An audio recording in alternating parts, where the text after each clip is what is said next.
உன் சமையலறையே நான் உப்பா சர்க்கரையா? நீ படிக்கும் அறையில் நான் கண்களா புத்தகமா? உன் சமையலறையே நான் உப்பா சர்க்கரையா?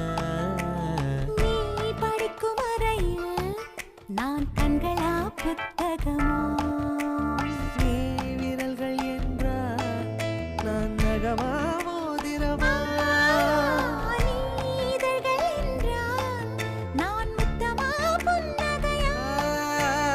நீ அழகு என்றால் நான் கவியா ஓவியனா? உன் சமையலறையே நான் உப்பா சர்க்கரையா?